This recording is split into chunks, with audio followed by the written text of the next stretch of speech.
Dr. Eric Helms, thank you so much for joining us. It's a pleasure, Dr. Potter. How you doing, man?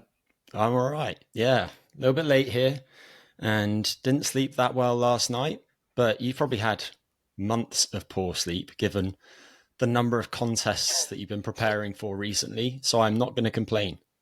Yeah, I am just coming out of slightly damaged sleep schedules and remembering, oh, it's nice to sleep 7 hours sometimes. So, yeah. Slightly damaged. I think you're probably understating things. You've had about as much fat on you as on a chicken breast for a few months. So unsurprisingly, sleep goes out the I did window. all right with the sleep. I did all right with the sleep. I was probably getting on average about 6 hours for most of it. I had a lot of intentionality this season because in 2019 it was pretty rough when I got lean. So I was very intentional. Didn't use pre workouts this prep at all, and really tried to just manage my sleep hygiene. And it got worse, but it wasn't awful. So yeah. 6 hours. You'll take it. You won't be expecting this, Eric, Oh, but hell I'm yeah. going to start with an anecdote about how you nearly killed me. That takes us back to the year 2021. Me and my girlfriend went on a holiday in Palermo in Sicily, and we had to go into quarantine for 5 days. And during that 5 day period, I got itchy feet because I'm used to being very active, taking lots of steps. And I'm also used to going to the gym several days a week. So halfway through a working day one day, I was sat at the desk in the bedroom working, and then I looked around the room and I thought, I just want to do some activity. And shortly before I went out there, you know where this is going. Shortly before I went out there, I had I watched a do know. video that you had put up on YouTube. And in that video, you were doing pull ups from a door, I believe, if I recall correctly. Hmm. And inspired by that, I looked over to the corner of the room and saw the wardrobe. And I thought, that looks like a sturdy wardrobe. I'm going to go over there and I'm just going to hold the top of it. So I did. And I hung from it briefly and it didn't break. So I thought, oh, great. I'll try doing a slow pull up. So I did. And when I got to the top, I had the strangest experience because I think my body realized that something was about to go drastically wrong. And I almost blacked out. But obviously, as that was taking place, I began falling backwards with the rest of a probably 120 kilogram wardrobe. Fortunately, the bed Oh no. saved me. So the wardrobe landed on the bed. The wardrobe, needless to say, was damaged. I wasn't that damaged. I had a cut on my palm and I bruised my hip. But apart from that, and apart from the fact that I temporarily turned green when my girlfriend walked in, she was like, "What is going on here?" I escaped relatively unscathed, just with a hefty fine of a few €100 for a replacement wardrobe. So I will say thank you very much, Dr. Helms. Well, you can certainly send me that bill. The funny thing, so for those who don't know, I made a video on like how to do home training. There was a collection of good pieces of advice in there, Hmm. but mixed amongst them was one poor piece of advice that many builders let me know quite quickly. But yeah, I mean, I had like sissy squats in there, BFR. I had dips using a chair, which was probably safe.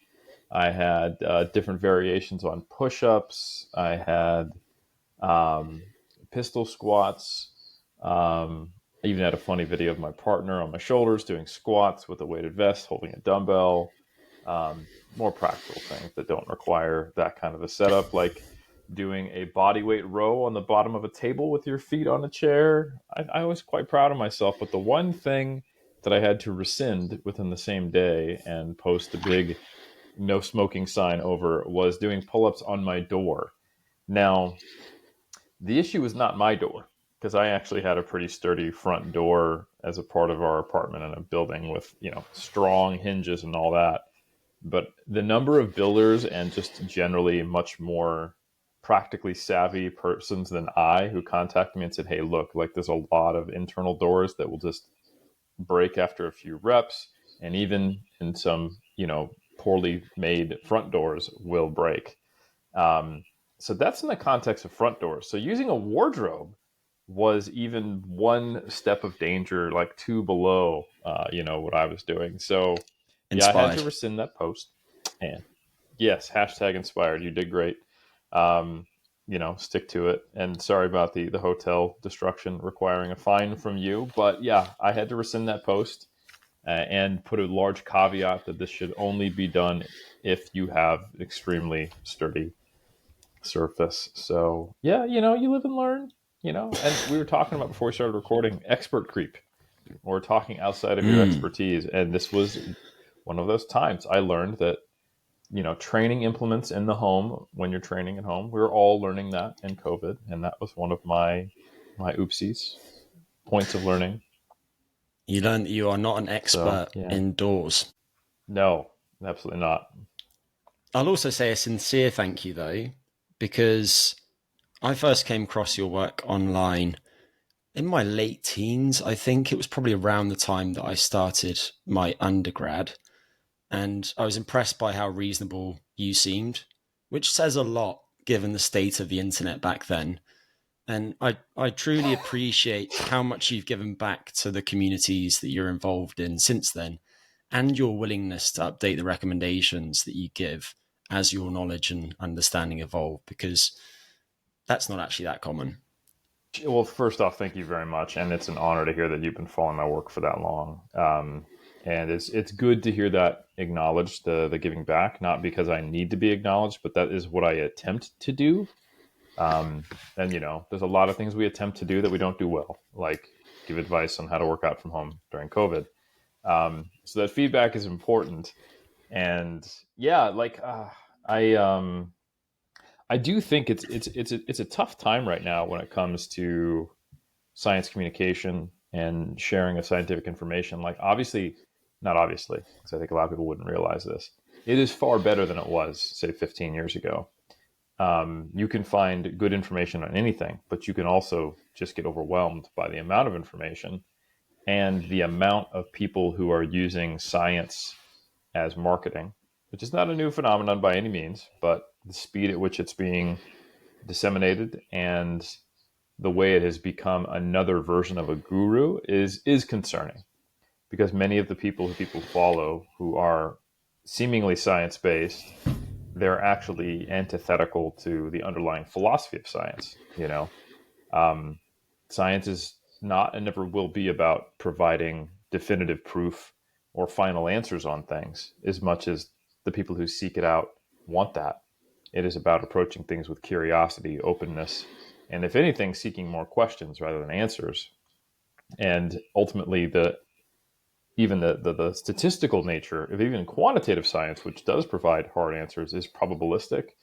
And baked into every statistical design is the acknowledgement that, oh, and I could be wrong. A p-value is a probability value, right?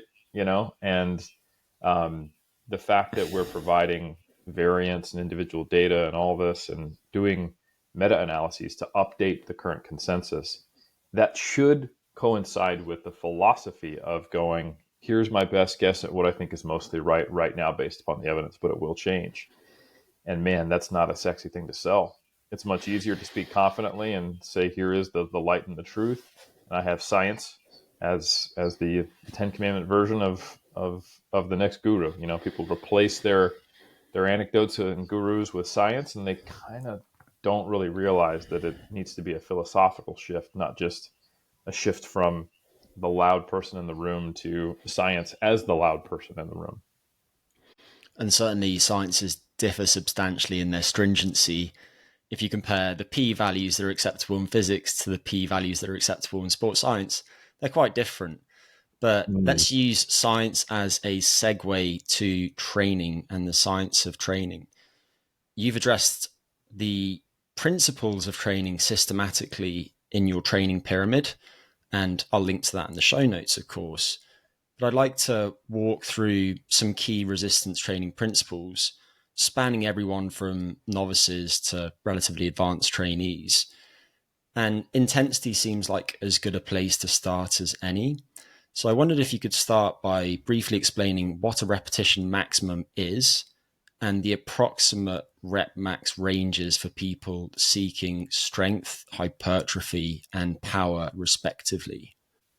Yeah, sure. So a rep max is very simply just, I mean, heck, the word intensity is debated currently in sports science, which I think is worth saying. And I generally, whenever I can, I say proximity to failure, or I say load, or I say, in the rare times I ever would deign to discuss cardio, like a percentage of heart rate max or something like that. But rarely do those words cross my lips. So yeah, a rep max is simply an expression of relative load, and it is the number of reps that you can do without being able to do another rep at a given rep range. So your 10 RM is whatever load that you could do for 10 reps, but not 11. And yeah, to answer your question of what's an appropriate loading range for hypertrophy, strength, and power, it very much depends on how you like to train for hypertrophy, because it's actually quite broad. You could generate hypertrophy with 1RMs if you wanted to do a whole lot of 1RM training and feel very terrible.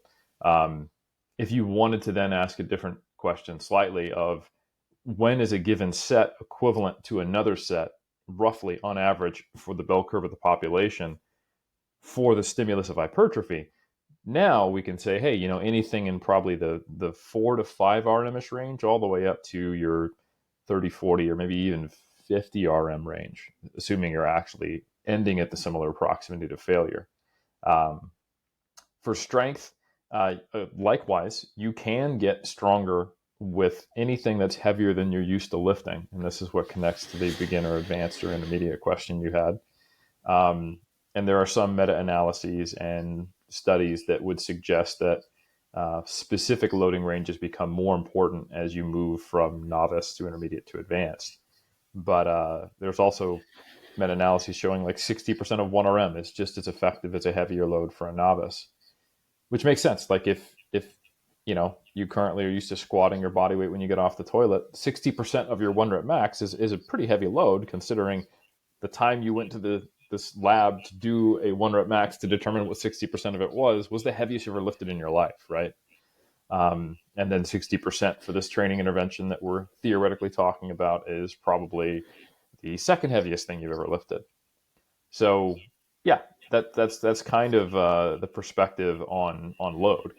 As far as strength, when you are a little more well trained, now is simply a case of specificity. And there is a time when it makes more sense to be heavier versus lighter, depending upon your goal, because strength as an adaptation is not just about what's the heaviest load you can lift in a week. If we wanted to train you, I would probably have you do multiple singles close to your max to get the most specific adaptation I could in that timeline. But if we understand that muscle cross-sectional area is one of the contributing factors to your 1 rep max strength or any expression of strength, then we would probably want to have various loading ranges. Because again, going back to the hypertrophy conversation, that's not the most feasible way to train, is just doing 1RMs to grow muscle. So you might have over time, for a strength athlete, for example, anywhere in the 10RM to 1RM loading range, and probably some type of planned fashion with going heavier and heavier closer to when you actually want to test your strength. But yeah, generally you start to see better strength adaptations when you're lifting heavier, say over 60 or over 80% of 1RM, when you're dealing with non-novices. That's kind of painting with a broad brush. I do think it's probably scalar, that you're going to get more out of a 1RM to transfer to a 1RM than you would out of a 3RM. But those are pretty marginal differences that wouldn't get picked up in most study designs with, semi-trained individuals. And then power is an interesting one. I think you have to have some understanding of biomechanics to understand power training, because power is force times velocity. And everything has a quote unquote power, right? Or work over time, depending on how you want to express it. So if you are someone who is, let's say, a shot putter, you're always going to have a fixed mass that you're throwing, and you just want to accelerate it more and throw it farther. If you are a team sport athlete who's only moving your body weight through space and interacting with other people, that's a little different. If you're an Olympic lifter, you're going to be having the heaviest load you can lift to the movement constraints, and a snatch and a clean and jerk require a lot of power and high speed movement, but the loads are always going to be maximal within the constraints of that movement. So as a strength and conditioning coach, you have to think about what's important for the performance that I want out of this athlete. And then also, what is this athlete good at already? Are they quite fast, but they're not very strong? Or are they quite strong, but not very fast? And there is some data that training at different points along the force velocity curve, or training a deficient area of it to kind of change the slope of that relationship, is beneficial. But for quote unquote generalized power training, it looks very similar to strength training. You're just training much, much further from failure. And sometimes it can be quite light if you're looking for a more velocity dominant power type of training, like say 40% of 1RM, something you might be able to do for 40 or 50 reps and just doing an explosive triple, or, doing something like 80% of 1RM and just doing a single. But that's quite heavy. However, doing a single repetition at 80% of 1RM means you probably could have done 6 or 7 more reps. So it's very context dependent for power. However, strength and hypertrophy are generally more bound and easier to talk about. A couple of things that I'll pick up on there. One is that, going back to what you were saying about novices getting stronger at relatively low intensities, it makes sense for people early on to use those relatively low intensities because they give themselves scope to continue to provide an increasingly strenuous stimulus later on. Whereas if people jump to training that's too intense, too voluminous, too specific, too soon, then it's harder later on to progress your training program. And then with respect to power, the important thing is the intention to move as quickly as possible, because you can take someone who's an absolute beginner and they can do high resistance training for a few reps and they can become substantially more powerful, even at high velocities, provided that they are trying to move the object as quickly as possible.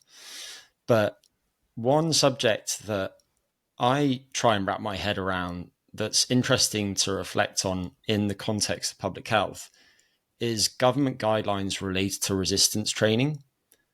They, in most countries, specify that people should do resistance training for all major muscle groups at least twice a week. But when you look at the guidelines, they will sometimes say things like, you don't have to go to the gym and lift weights. In this category, other appropriate activities include gymnastics, yoga, Pilates.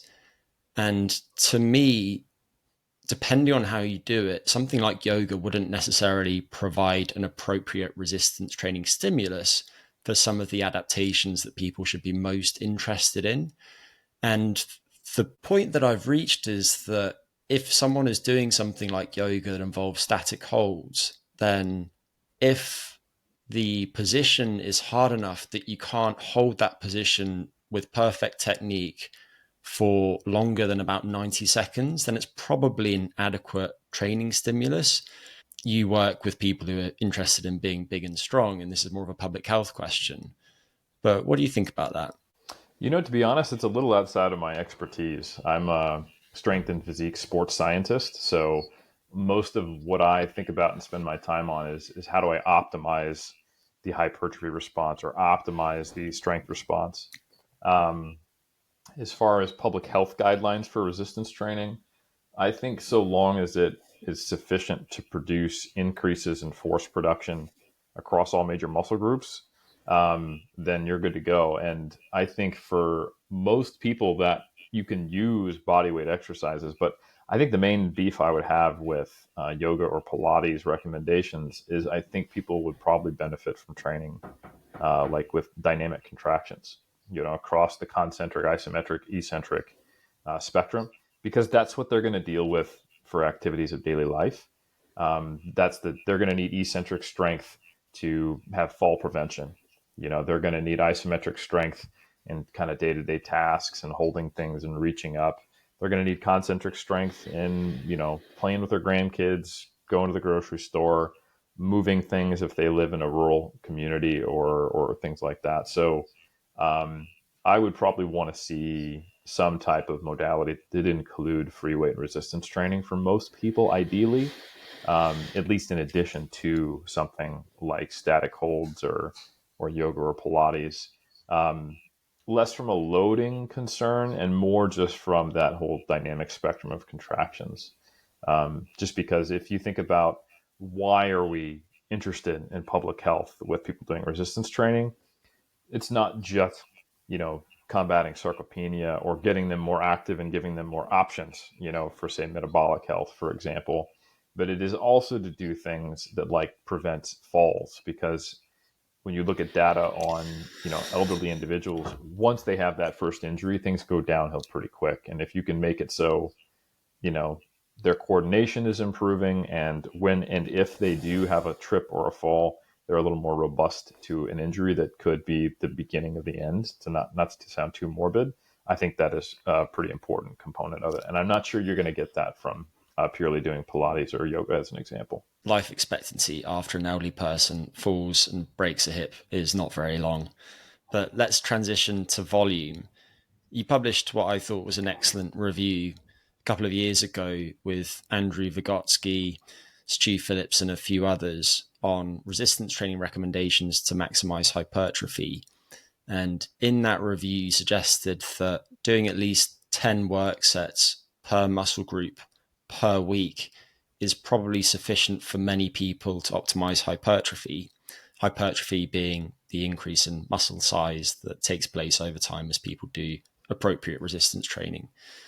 Has your stance on that changed at all? I know that there's been a lot of talk recently about a few studies, in particular a study that came out of some scientists based in Brazil, where they looked at some very high volume resistance training for the quadriceps. Are you still thinking about that similarly to how you were previously, or has the upper bound of the recommendations that you might give someone changed? No, it really hasn't changed much. I do find it fascinating how when one of these really high volume studies comes out, we're willing to go, oh, this is the latest study, we should focus on that, rather than, a couple of meta-analyses that collectively look at 20 studies. Studies don't generally expire, the ones that, when it is important to look at the most recent data is when there are substantial methodological shifts in the way we collect data.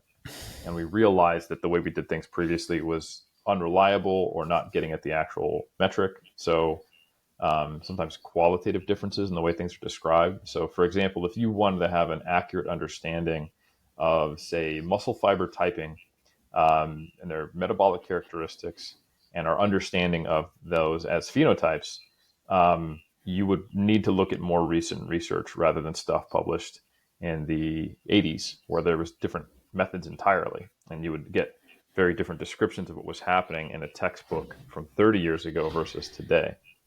But when we're looking at, say, a resistance training stimulus pre-post design, and we want to know, the independent variable and dependent variable, we're looking at hypertrophy and number of sets performed that are different in two different groups, sufficient sample size, and maybe they used underwater weighing in the 80s, and now they're using DEXA. Not a big deal, right? And those studies don't expire.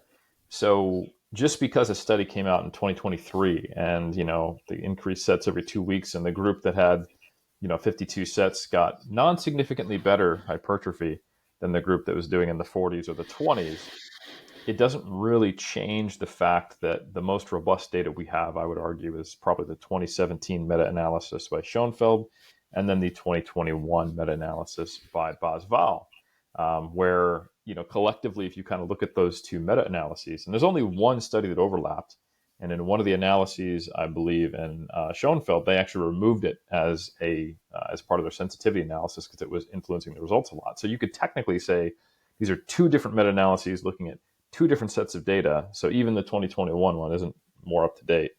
And importantly, Bosval actually did not look at least quantitatively, studies with sets less than 10. They only compared 10 to 20 to 20 plus.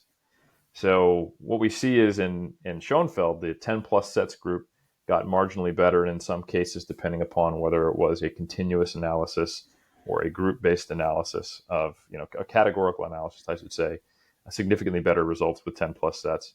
And Bas-Val, for most muscle groups except for triceps, found 10 to 20 sets.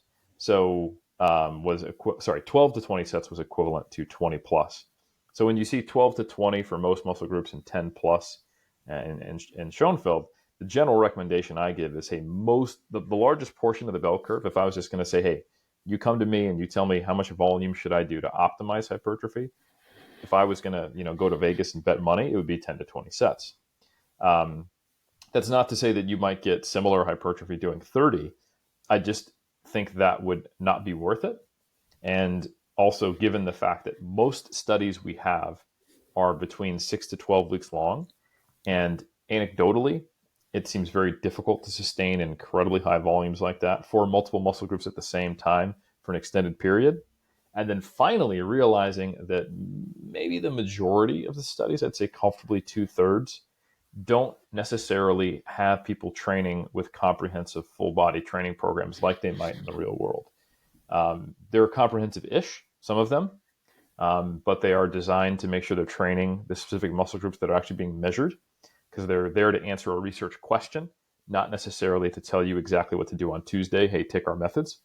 So for one, we've got the majority of the studies doing a full body or upper lower-esque-ish program that is showing that for these muscle groups, say quadriceps or biceps, that, hey, more volume in this range did better than less in most studies on average by a small amount. But there's also another substantial number of studies that are single muscle group studies. It's like a bicep curl study, and that's maybe 10 or 20% of them. So that means it's only the minority, if we're talking about 2/3 and then 10 or 20%, maybe at most a quarter of the studies that are doing similar training programs to what we would actually use in practice that are exploring these volumes. And even then, it's only for, say, as long as 12 weeks, maybe 6 months at most. So to think about the translational aspect of this, applied research, translational research, the whole point of it is to generate a concept that then someone takes into practice. And most practitioners will tell you, unless they're working with professional like bodybuilders, that, yeah, once you start getting above that 10 to 20% range, it becomes unfeasible for the amount of time that the typical person is going to dedicate to it, or it becomes challenging for them to recover from, or they experience burnout. Now, this is very much a case of a population-specific question and answer. If you said to me, hey, you might get better results doing 30 sets per muscle group, I'd say, sure. But I train 5 to 6 days per week. I've been training for 19 years, and I am a professional natural bodybuilder, right? And I'm a coach for professional natural bodybuilders as well as amateurs and just very, very serious trainees. So like in my current personal training, yes, I do have some muscle groups that are up in the 20 to 30 set range. And technically my triceps are in the 40 set range. But that's an important thing that we also have to talk about is, how do you count volume? If you go to the average gym and you ask somebody how many sets on biceps are you doing, they're probably, the person you're talking to, not going to count rows, probably not going to count lat pull downs. They're probably going to count the number of sets they do on curls. But when you look at the meta-analysis criteria, and it's always very important to read methods, for both Schoenfeld and Bas-Val, anything, multi-joint or single joint, direct or indirect, that trained a given muscle was counted. So when you see Bas-Val finding that, hey, you got to do more than 20 sets to optimize triceps hypertrophy, they're counting shoulder press, chest press, and any direct tricep work in the studies that they're analyzing. So why do I have 40 sets in my personal training program? I'm not doing 40 sets of triceps. I am counting it in the same way that the meta-analyses are, because I want to have an apples to apples comparison, right?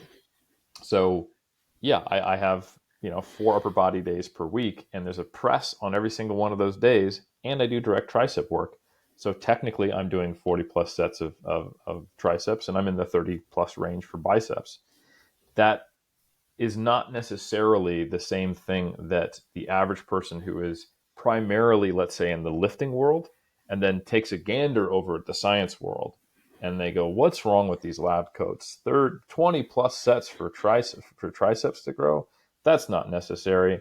I'm only going to do, two exercises twice per week for 4 sets apiece, tops, So Like, why would I ever do more than 16 sets of triceps? Because I got all this pressing. Oh, they counted the pressing. So I think these very, very quote unquote high volume studies, once you realize things like that, that it is sometimes they're not training some muscle groups at all. So it's more of like a specialization approach. And the quote unquote 50 or 40 or 30 sets they're doing includes indirect work. They start to look a little more sane. The most recent one that you're actually talking about that came out of Brazil, it's being called the 52 set study. When you look at like YouTube or you look at some of these comments and people are incredulous, but they're paying attention to the peak volume. They're Yeah. not necessarily paying attention to how they got there. And what they actually did was they increased sets week by week by week by week. So the 12 average weeks. volume that they did over the course of that study exactly is not 52, it's in the 30s, which is still a lot. But when you think about it being counting indirect work as well, it's not all from squats. They're doing like leg extension, leg press, and squats. It's spread across multiple days, and they only did 52 sets for 2 weeks. Then you realize, like, oh, I remember when I ran Smolov or Shaiko 37 back in the day, or when I did German volume training that one time. Like for 8 weeks or 12 weeks even, almost everyone who's serious about lifting has done some crazy volume program. And that's all we're observing in this study, And I think all of that is typically missed in the nuance. And then when it comes to the practical application, we go, right, that's really interesting. So to kind of go back to your original question, has it changed my upper bounds? I would say no, because the strongest evidence we have is still those couple meta-analyses. But it's certainly factored in. It's certainly something I consider. Like, I think about that study. I think about Schoenfeld's study from a few years back. And I also think about studies where they use, say, a within participant design, and they don't see a difference between groups where one group is doing 6 to 9 sets on one quad, or sorry, one leg is doing 6 to 9 sets, and the other leg is doing, say, 15 sets. And you see the individual curves, and you see almost a 50-50 split, where some people's legs did better on higher volume and some did better on lower volume. So I think that we have to understand that there are some pretty wide confidence intervals, if we want to be specific about it, or just even standard deviations, if you look at the actual study on where people fall. And just because the meta-analysis says most people will benefit from 10 to 20 sets, or the collective 2 meta-analyses, doesn't mean that there's a high probability that you, not the bell curve, might do better with 8 sets or might do better with 24 sets. And we can't know that without you actually trying that and seeing over time. And then we can't know that it's even going to be the same for you throughout a training career or for every same muscle group. So the individualization, I think, is the main thing that I have updated my thoughts on and that I try to communicate more often. One thing that always is useful feedback to me is when people take my book, The Pyramids, which I appreciate you bringing up, and they see 10 to 20 sets as a recommendation. And then they will use that like a stick, like, oh, this person showed their program, they're doing 6 to 8 sets. Why are you on low volume? Or, oh, this person's doing 30 sets. Why are you on too high a volume? Instead of the way I intended, and I actually wrote about it in the book, hey, without prior data, and if you don't have good information or precluding injuries or contraindications or time span, limitations, and you want to have a good place to start, somewhere in this range is appropriate. And I think that's the first thing, is that there are plenty of people, probably a third of people, if not more, who are going to benefit from a range outside of those meta-analyzed ranges where the peak hypertrophy occurs. And then even more importantly is this: doing 2/3 of what is considered optimal, or even 1/3, is going to net you, say, 80 or 60% of the gains on average that you would get from quote unquote being optimal. And as soon as you give someone a quantitative value and you say this is what will optimize this outcome, their brain does a very human thing of thinking anything below that is going to do nothing, because they tend to think in very black and white terms. You see the same thing with protein recommendations. We've had multiple meta-analyses now that have done what's called a breakpoint analysis and have found that, protein intakes around 1.5 or 1.6 gram per kilogram, or for the Americans, 0.7 grams per pound is where we quote unquote optimize hypertrophy. in response to longitudinal trials on hypertrophy and resistance training. So they think, shit, if I hit 1.4 today, it's all over. But what they don't realize is that 1.1 to 1.5 provides 90%, if you were to do it in like some of the meta-analyses looking at breaking it down, of the gains that you would get from 1.6 or higher. And the overall effect sizes that we're talking about for protein in the grand scheme of things are small. They're like 0.3, for standardized mean differences. So A, protein makes a very small difference, and B, being in the highest, responding or the highest effect size of that is a trivial effect size difference to the next quartile down, So you won't even notice the difference of if you spent your next year at 1.6 versus 1.3 grams per kg of protein. Is it probably technically better to be at 1.6? Yes, and that might be relevant to someone who's a professional bodybuilder, but to someone who's simply trying to overhaul their nutrition, and historically they're eating closer to the RDA, and they've only just started lifting weights, going from 0.8 grams per kg to 1.3 is a substantial lifestyle change. And going from not lifting at all to just doing 6 sets per week is also a substantial lifestyle change. And they're probably going to be getting, say, 90% of the maximum possible hypertrophy they can get from just increasing their protein to from terrible levels to suboptimal, and going from no training to 6 sets, even though they're only at 60% of the target volume they should be doing, and say 80% of the target protein they should be hitting. So giving them the message that you've actually failed, or you're falling short, or you're not doing enough is quite counterproductive, because they might think, well, screw it, I can't do these things. This is too hard, like I thought it was before when I didn't train, when they're actually doing fantastically. So I think that all needs to be put into context, because my books are the muscle and strength pyramids, and I have like appendices on how to peak for strength sport, or how to cut weight for a powerlifting meet, or how to like manipulate your body water to look good on stage. They're not, hey, here's, the general recommendations for public health for, enhancing resistance training performance for activities of daily living. So the mismatch sometimes between researchers who are sports scientists, who it is about shaving 0.1 off of a time for the 100-meter sprint, versus a health scientist who's interested in how do we get the maximum uptake in the general public for these things that are going to improve quality and quantity of life. They can have massive gaps between them, and they should. I think protein is a helpful comparison, because when you look at protein, there are various variables that will quite strongly affect people's responses to that protein. So you have protein quality metrics. How digestible is the protein? What is the complement of amino acids that it contains? And those are encapsulated by metrics such as the PDCAS and the DIAS. And similarly with resistance training, you can get good results on a relatively low volume training program, but each individual set is arguably relatively more important. And so maybe they need to be done closer to fatigue, for instance, or maybe you're more likely to use certain techniques or certain forms of resistance training. For example, if you're doing a very low volume routine, then you probably get better results using isoinertial resistance training, where you're using some piece of equipment that better matches the resistance that's being provided to your ability to actually produce force at a given point in the exercise. There's lots of research on things like flywheel resistance training. Much of the early work on that was done by Per Tesh. But I just want to transition, Eric, to exercise selection. And obviously, this is something that depends on equipment availability and many other factors. But in the case of hypertrophy, I think it's helpful to understand the function of the muscles that you're trying to train when identifying the best exercises for those muscles. As a helpful example, if you think about your biceps femoris, which is one of the hamstring muscles, then it comprises 2 heads. And one of these is biarticular, meaning that it crosses 2 joints, both the hip and the knee. So it's both a hip extensor and a knee flexor.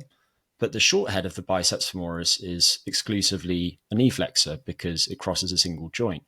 So if you were just doing a hip extension exercise, such as 45-degree back extensions or Romanian deadlifts, then you'd be effectively targeting the long head, but not the short head. So Do you have any advice regarding the best way to approach exercise selection for hypertrophy specifically? Yeah, this is one where you can take the traditional kind of communication around this, which I think is not a bad thing. Generally movement centric. If you're not walking in bodybuilding worlds, like if you're in the personal training world or the sports performance world, um, which is a really easy paradigm to follow. You are doing resistance training that will mimic to some degree some aspect of specificity, at least the joint angle or the directionality of force or the joint actions of the specific activity you're trying to enhance. And it sort of takes care of itself in that that the muscular structures that are producing that movement are going to get trained when you go to the S&C hall, right? But for hypertrophy, there's pretty much no way of getting around needing to have some basic functional anatomical knowledge. And you gave a great example there where the short head of the biceps femoris is a pure knee flexor. So if you're trying to optimize hypertrophy of the entire hamstring, you would probably benefit from doing some isolated knee flexion. But unfortunately, there's even further layers than that, right? So if you're thinking, okay, I just need to do squats and leg curls and hamstrings are sorted, maybe, the hamstring curl does train the whole thing. But if you're thinking of, I do hip extension in a squat, so therefore, if I do 3 sets of squats and 3 sets of leg curls, 6 sets of hamstring curls, sweet. I'm trying to get to this magic 10 plus number. I'm going by the meta-analyses. I need to find 4 more sets somewhere else. What you actually don't realize is that despite hip extension being a major component of the squat, the hamstrings are not effectively trained in squats. And we have multiple studies where we do not see hamstring growth in either group, whatever the independent, dependent variable are, when looking at squats and their effect on hamstrings. And you go, well, why is that? Well, then we have to get another layer deep into functional anatomy. All right, well, what's the other thing that's happening during a squat? Knee extension. Okay, so if I'm doing hip extension and knee extension, cool, then it should be quads, glutes, hams. Well, that's not really the way that muscles work. They don't just go, right, all right, what is the joint action? And it does all of them, because there's combined movement. So the hamstrings don't get to choose to either extend the hip or flex the knee. They contract and they move those two joints closer to one another, right? So to have the hamstrings active while the quadriceps are active performing knee extension doesn't really make sense from a biomechanical perspective, or at least from a task efficiency perspective, if we're thinking of motor learning, because they're opposing one another. So what we actually see at EMG data, and then which is well confirmed in the hypertrophy data showing a lack of hypertrophy, is that the hamstrings are relatively quiescent. They're not doing a whole lot during a squat, except for acting as a stabilizer, doing some co-contraction. So essentially, anytime you've got simultaneous knee extension and hip extension, it's a quad and glute exercise with very little hamstring involvement. And on that same note, one of the heads of the quadriceps, in a similar fashion, the rectus femoris, which erects the femur, hence the rectus femoris, it's a hip flexor as well as a knee extensor. It also doesn't seem to grow in response to squats because it's, like you said, biarticular. And if it's trying to do hip flexion, because all it can do is shorten at both ends of the muscle, while the glutes are doing hip extension, that would be counterproductive and inefficient. So now we go, oh, shoot, well, the squats are just training my glutes and the vasti muscle group of the quads, 3 heads of the quadricep. And then you're a bodybuilder and you go, oh, okay, so that's why everybody does knee extensions and knee curls. I see, Or, okay, that's why they don't just squat and they also do RDL, so they actually develop hamstrings.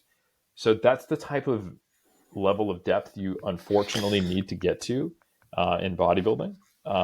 If you want to be take an evidence-based approach, you could just now follow what pros do because they have obviously by trial and error fallen on these things. You won't find someone in the bodybuilding realm with a great pair of wheels, including their hamstrings, who just does squats and leg curls. That's pretty rare.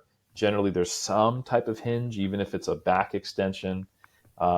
So, yeah, that's one of the principal first concerns. That's the first step, and I totally agree with you, Greg. Of if you're going to do exercise selection, you need to know what muscle groups are actually trained in these exercises. because some of the very nice, tidy boxes that we put them in bodybuilding, like, oh, this is a back exercise, it's a chest exercise, aren't actually that clear. Like one of the classic conundrums that bodybuilders run into is, should I put deadlifts on back day or leg day? It's like the argument of ages. Or if you tell them, hey, guess what? A pullover, like a dumbbell pullover or a straight arm push down, it trains the lats and the chest.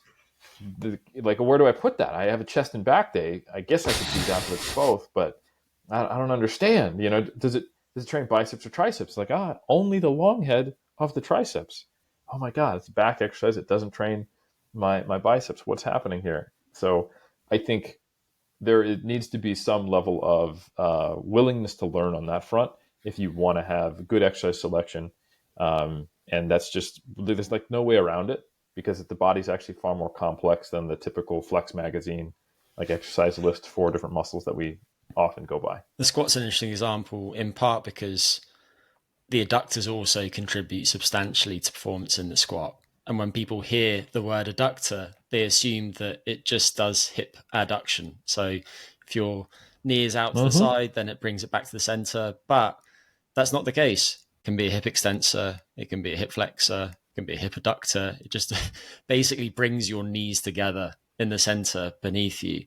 So you do need to get into the weeds sometimes. But I think certainly there are some relatively simple principles that people can apply. And if people aren't too concerned about bodybuilding per se, then thinking about exercise in terms of movement patterns can be helpful. Putting a public health hat on for a second, you might, for example, think about including a squat type pattern in your resistance training program, which wouldn't need to be a bilateral squat, like a goblet squat or a front squat or a back squat. It could be a split squat, or if it's elevated split squat, having a hip hinge exercise, which doesn't need to be a deadlift variation. It could be a 45-degree back extension, having some sort of so-called horizontal pushing exercise. And I don't like the word horizontal there, because much of the time that's a bit of a misnomer, but something like a bench press or a push-up, and then a pulling exercise on the same plane, like a dumbbell row, for example, and then an overhead press, like a dumbbell overhead press, and an overhead pull, like a seated pull down,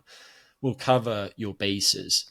But when we're talking about people like you, Eric, who are trying to put a few grams of muscle tissue on their lateral delts, we're talking about something quite different. Yep. Just returning to strength for a second, thinking about strength in terms of movement patterns can be really helpful. Obviously, lots of people who are trying to get stronger and specifically competing in strength sports are doing very specific activities. If they're powerlifting, they're bench pressing, they're squatting, they're deadlifting. If they're weightlifting, they're clean and jerking and they're snatching. And I moved on from volume earlier because my impression is that looking at the volume literature, the best volumes for strength gains are actually relatively similar to the best volumes for hypertrophy, and really intensity is the variable that largely differs. How do you think about how specificity might need to change across somebody's lifting career if they're trying to get stronger? Because I think that is particularly important. Early on in training, you're trying to get the best results with the lowest intensity, lowest volume, least specific stimulus possible, so that later on you can pull on all those different levers to keep progressing. Yeah, I like the way you frame that. And when you look at the data on strength, you do see a similar volume relationship, but it's far weaker for strength than it is for hypertrophy. So, for example, there's the 2017 Schoenfeld meta-analysis. There's also the 2017 Ralston meta-analysis, which used the same kind of inclusion criteria and way of counting volume for strength. And they actually had meta-analyzed volumes all the way from, say, single sets up to 12 sets. So people kind of get the 10 plus thing in their head from Ralston, but in reality, when you actually look at the differences, they had to combine the moderate and the high group to get a significant difference from the low group. So it's actually like 5 to 12 produced the same as say 10 plus when you really want to run the numbers. And then there was only a trivial difference in terms of the actual effect size from 1 to 4 to 5 to 12. So you're getting far more bang from your buck with low volumes that are high load for strength compared to low volumes compared to high volumes for hypertrophy. When you look at the 1 to 4 categorical variable in Schoenfeld, it's like 60% of the hypertrophy, which is still the majority, but it's a lot different than getting, like, say, 85% of doing it for strength when you look at Ralston. So that's kind of cool. It tells you a couple things. It tells you that the principal variable for getting stronger is specificity of load in this case is what we're talking about, and that getting more practice with those heavy loads has an additional benefit, but it is not nearly as important as the load itself. So then we have to think about things of like transfer, so movement specificity, like you said, load specificity, and then the timing of it. And this is where we can kind of sidestep and look a little bit at the quote unquote periodization data, which is messy to interpret, but generally positive. And one component of nearly all periodization models is that getting closer to the time point at when you have your participants test strength, they're doing something heavier and more specific, which is both a feather in the cap of periodization, but also a potential methodological debating point of, is it actually the use of periodization, or is it the fact that, say, you had one group trained at an 8 RM for the whole study, and the other group started at a 12 RM and eventually got to a 2 RM, but the average load was the same and the volume was the same. So is periodization better, or is doing a 2 RM a week before you do a 1 RM better than doing an 8 RM the week before you do a 1 RM? Who's to say? And very few of those studies really get a legit answer that we can be confident in. So clearly we know that doing heavy loads is better in close proximity to testing heavy loads, because you're getting acclimated and adapted to that specific stress, and you're improving motor learning and high threshold motor unit recruitment and high force production and rate coding and all that good stuff, right? But the question is then, well, why wouldn't we always just do 1RMs? And there are some legitimate researchers and even schools of training who think that is the case. Your quote unquote Bulgarian method. And then, for example, Jeremy Lenicky, good researcher out of Ole Miss, saying, hey, just train to test. But when we look at some of the data on taking that approach, more specifically in trained powerlifters, big shout out to Dr. Pack, James Steele, the work that they've done out of Southampton.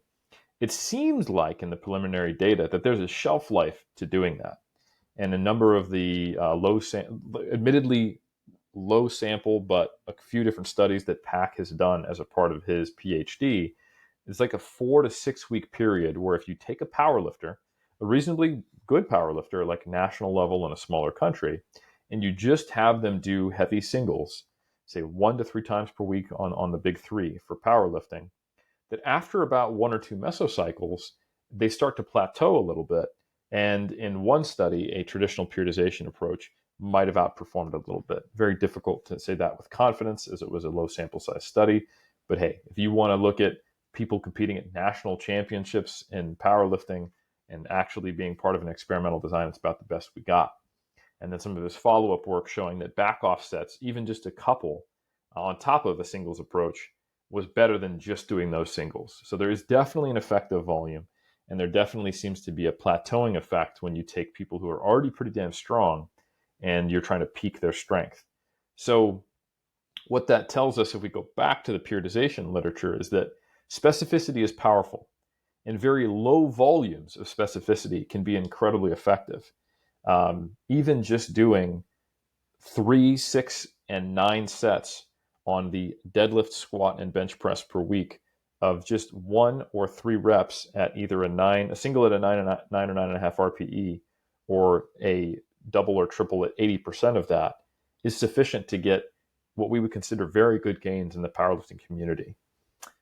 But that, again, may only last you for 6 weeks. So that tells you something about kind of the archetype of training you should do within 6 weeks of maybe testing your strength.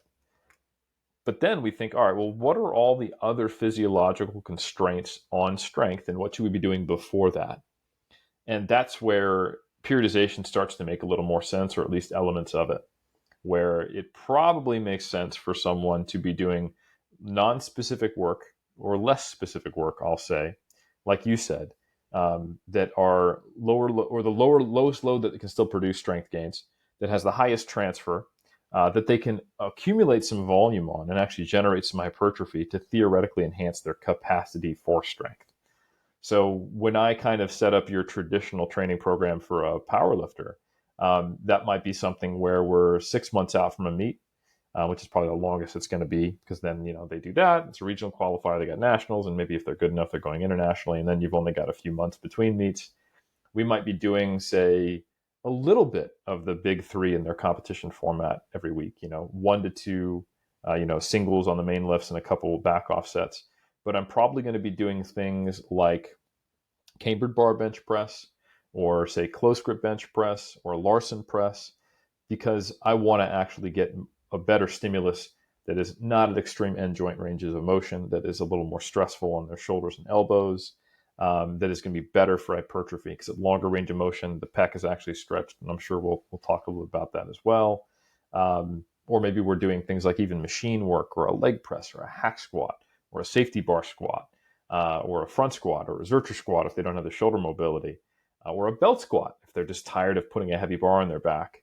Or we're doing things like weighted back extensions, or reverse hypers, or an RDL, or many of the various modified versions of the big three, or just generalized hypertrophy work that is kind of borrowed from the bodybuilding perspective when they're further from competition, with essentially the minimum effective dose at the minimum effective load to maintain their current strength, so that we're not having to relearn that or retrod old ground, or minimize the amount of time spent doing that, while we're spending most of our adaptive, psychological, and time reserve on building a higher engine, quote unquote, or the morphological adaptations that should allow for us to be stronger.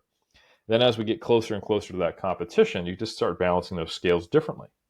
And eventually you go, listen, we're 6 weeks out of this competition.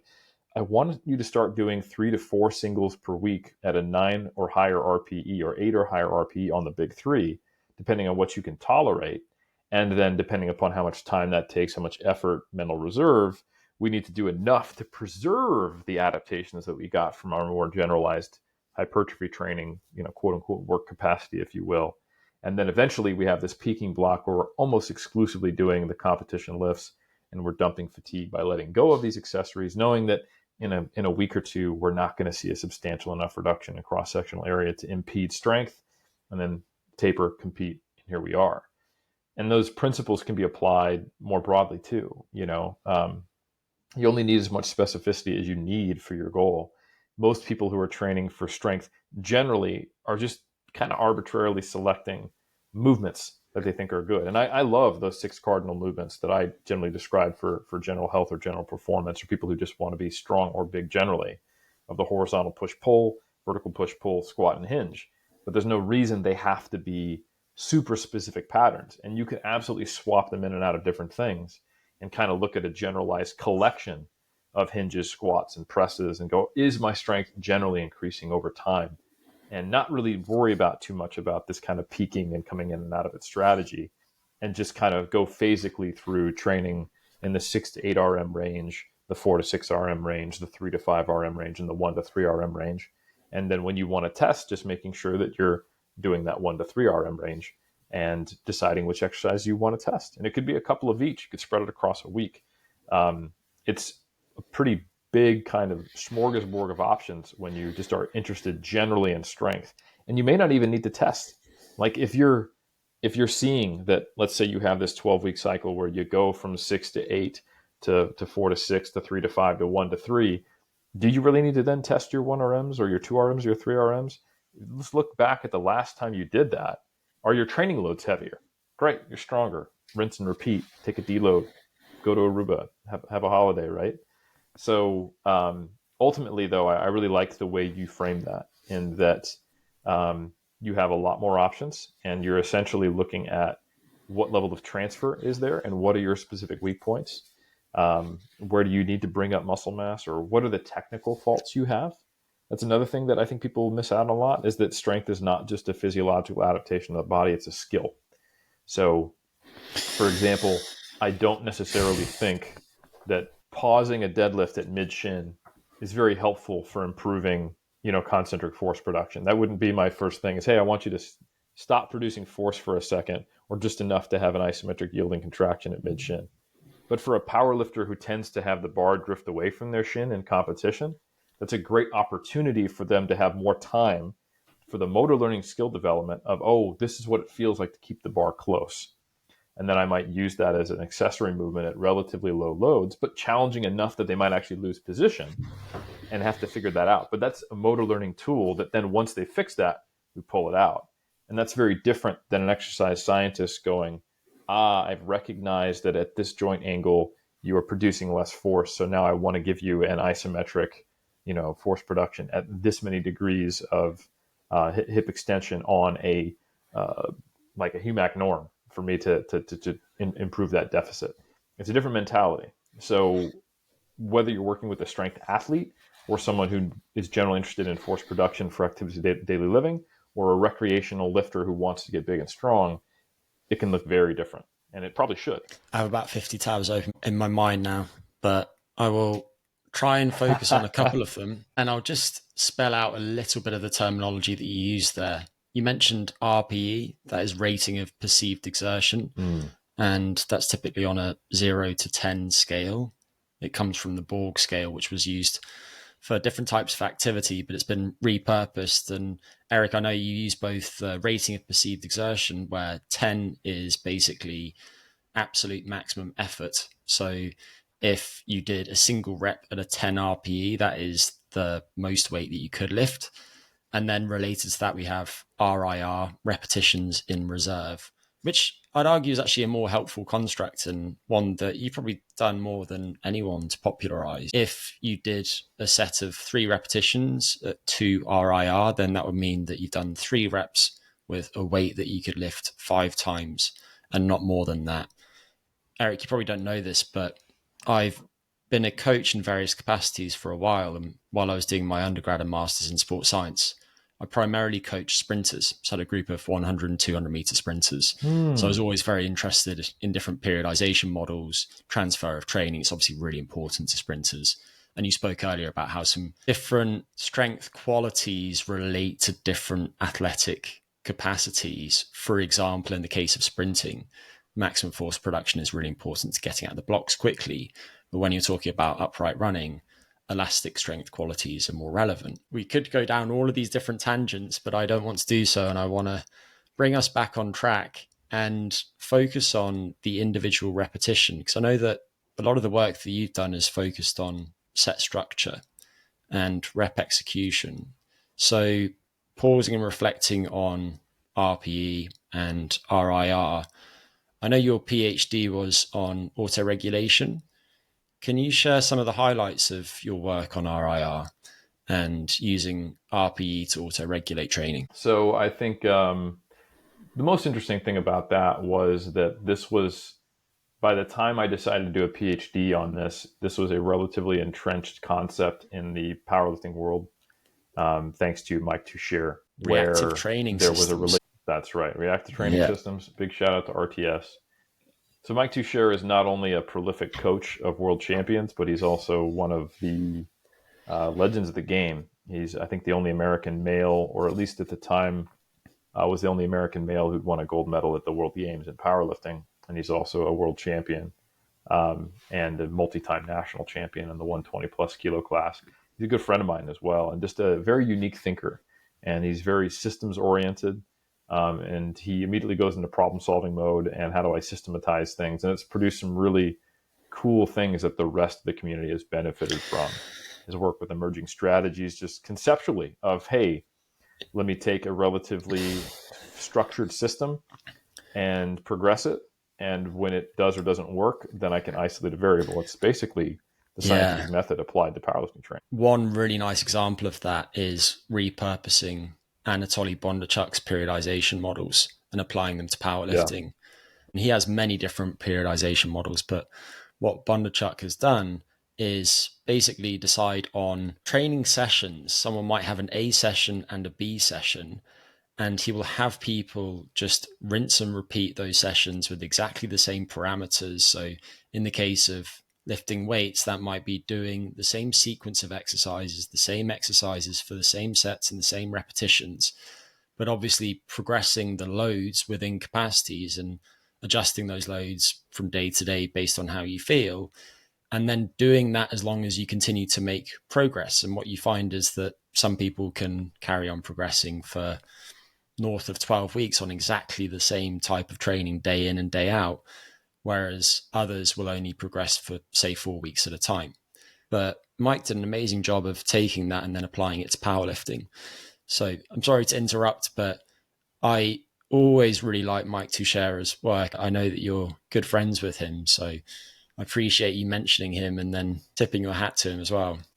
Well, I can't not, so my PhD wouldn't exist without him. I basically took his concepts and researched them and consulted with him in 2012 and 13 about how I would even design a PhD and do it. And I just so happened to have met Dr. Mike Zerdos at a reactive training systems conference that was being done in Sydney in 2013 while I was forming my PhD, to find out that at FAU, they were doing the first study looking specifically at the RIR-based RPE scale. And I helped them with that study via distance. And then Mike Zerdos became my tertiary supervisor on my PhD. And we've been working together ever since. And I even got an adjunct appointment at FAU where I, help and supervise his students. So yeah, between us and I think Daniel Hackett in Sydney, that's probably like 90% of the research that's ever been published on RIR-based RPE. And it's probably no surprise that both myself and Dr. Zerdos are personal friends and know Mike Tuscherer. And we thought, man, we've actually got to get in the lab and study this. So a big piece of what I did was more characterizing the system rather than testing it until the very end of my PhD. So some of the things that we did was simply have powerlifters go through a mock meet while tracking barbell velocity with a rotary encoder or a linear position transducer. It's just a tether that attaches to the bar, measures displacement so you can get a highly accurate view of concentric mean velocity. And then also looking at that versus their ratings on the RPE scale and what they ended up maxing out at, and just seeing how accurate they are. And unsurprisingly, in a sport where you're basically playing lifting Price is Right, if you choose 1 kilo more than you can lift, you get 0 kilos on the board because you can't lift it. And if you undershoot it by 5 kilos, well, yeah, you could have lifted 5 kilo more, but you got 195 on the board instead of 200. And that former choice is worse objectively than the latter. But the closer you can get to 200 in your attempt selection is the difference between sometimes placing first or second or third in the highly competitive field that powerlifting has become at the international level. So the skill of powerlifters at gauging what they've got left, and their coaches for attempt selection, is very, very, very important. And you can see why RPE is baked into modern powerlifting programming, because it's a skill that they need to have.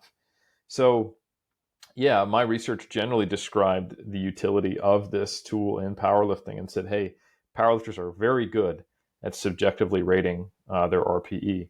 And when they select loads based upon RPE, and then they rate RPE afterwards, so going, okay, I want you to do 8 reps at 8 RPE. What load do you think that is? And then rate the RPE after you do the set. Those numbers are very, very similar. There's, of course, some bias there, and it could be influenced by becoming a self-fulfilling prophecy, but that was another study I did. Took people through kind of an archetypal daily undulating programming method of powerlifting for 3 weeks, randomized order. So the powerlifters went through it 3 times, where they had like a hypertrophy day, a quote-unquote power day that was much more like we discussed with heavy loads for doubles, and then a strength day, heavy loads for triples that were even heavier, and then rated their RPE. And they got to select the loads based upon the RPE. And I just compared, okay, what was the final RPE after the set, the quote unquote true perception of effort, versus what did they think would be the load that would get there? Are they undershooting or are they overshooting their expectations? And most of the time they were bang on or within less than 1 repetition. Now, like I said, there is some self-fulfilling prophecy issues there, but the beauty of it is that in the last 6 years since I finished my PhD, it's been corroborated that resistance trained individuals are highly accurate via multiple different methods of validating the RPE scale. Everything from establishing a velocity RIR relationship and seeing that over the course of a study, they probably were within a rep of where they should have been, or also using the more common method, which doesn't require a velocity tracker, of simply giving an intraset RPE rating and then going all the way to failure while having spotters and motivation in the lab and seeing what the RIR difference is, which is a lot of work that we've also done, which I also did in my PhD, and that we then went on to do in multiple master's degrees that came out of Dr. Zerdos's lab, and also that we've done with Martin Ruffalo as part of his PhD. And generally we see, which has actually been now meta-analyzed by Israel Halperin, that when you take lifters and they are doing less than 12 reps, they're about a rep off on average. There's a slightly wider confidence limits than that, but the average error rate is only 1 rep in people who are doing a relatively low number of reps, so relatively heavy loads. And why does that matter? Because when you're starting so close to the end of the tunnel, you can kind of see the light. You know, if you're only doing a 5 RM, the lowest your RIR can be is 4, right, from the first rep. So, or I should say the highest it could be. So you're starting closer to failure, you have a better gauge of where you're at. And we do have other work where, just like I think Steele and colleagues, Steele and Fisher, if I recall correctly, they had, you know, all the way from rank novices to highly experienced lifters, just kind of look at their logbooks and then guess, here's what I think I could do for this many reps on these like various exercises, machines, and free weights. And then, okay, go ahead and do it. And you saw that the error rates were based upon what they could be predicted to do versus what they actually did when they went to failure, shrank pretty substantially as you became more and more experienced. So that's different than an intraset rating. That's different than tracking it with velocity. And it's different than what I did in my PhD, where people are choosing a load based upon a certain RIR they think they'll finish at, and then seeing what it actually was. But across all of those metrics, you see that heavy lifting in trained individuals, you're getting a pretty damn high accuracy of being no more off than 1 to 2 reps in the vast majority of individuals, and most of the time being off by less than 1 rep. So the things that modify that are being more novice to powerlifting or lifting in general, doing high repetition sets where discomfort starts to kind of mask actual proximity to failure, cardiometabolic fatigue. And then, so high reps, novices, and there's probably some effect of exercise selection. I think compound movements, and this is more of an anecdotal experience than anything else, compound movements, especially lower body movements, which just train more musculature, are going to be harder to gauge actual failure because there's more components that could lead to failure, and they just feel harder, to put it into lay terms. And something feeling hard and something actually being to failure are not, in all cases, the same thing. So perceived exertion is not just coming from the velocity slowing as you are losing the capacity to overcome the force demands of the movement. If that's also occurring simultaneously with pain in a joint, or the buildup of discomfort from metabolic fatigue in the given trained muscle group or what have you, all of those things are going to make you feel like, oh, this is getting really, really hard. I don't know if I can do any more. Getting out of breath, right? So anyway, the final piece to my PhD that I did is I went out to FAU and actually did a study where we took pretty well-trained individuals doing bench and squat and had one group train at a percentage 1RM based program and one at a RIR based program with the intention to put them at where you'd expect it to be about the same RIR throughout the program. But that's the thing, and the inherent potential issue with percentage-based programs is that you are forecasting what you think someone's strength will be. So in week 8, when you say, I want you to do triples at 90% of your 1RM, that 1RM is based upon an RM that you set 8 weeks prior, rather than saying, hey, I want you to do 3x3 at a 8 to 9 RPE, right? Or a 1 to 2 RIR. Now you're saying, yeah, I think an appropriate training prescription is being near to failure and doing a 3x3 close to when we're testing strength. But I understand that you may have gotten substantially stronger on this program than being able to do that with 90% of your old 8-week-old 1RM. Or you might have gotten shitty sleep last night, or you may feel great today. You watched Rocky 3 before you came in. And you're ready to rock, or even better, Rocky 4. If you really want to have that anti-communist fervor in your lifting. Bloody Drago. That's right. How dare you kill Apollo Creed, especially when he comes out dressed like Uncle Sam in shorts beforehand. It just all various things can impact acute strength on a given day, and being agile and adaptive to that is arguably beneficial. And when you look at there are multiple, but still a handful, a small number of studies on this topic, you see neutral effects where it's a similar outcome in the autoregulated group for strength compared to the non-autoregulated group, like I found in my study comparing percentage 1RM to RPE, or potentially favorable in the group that's either using, say, velocity to adjust load or RPE. And that really depends on the study. There's a study by Orange. There's a study by, forgetting the last name, but a student out of Canada who I worked with. It will come to me in a bit. But it's always neutral to positive in favor of the auto-regulated group for strength compared to the non-auto-regulated group.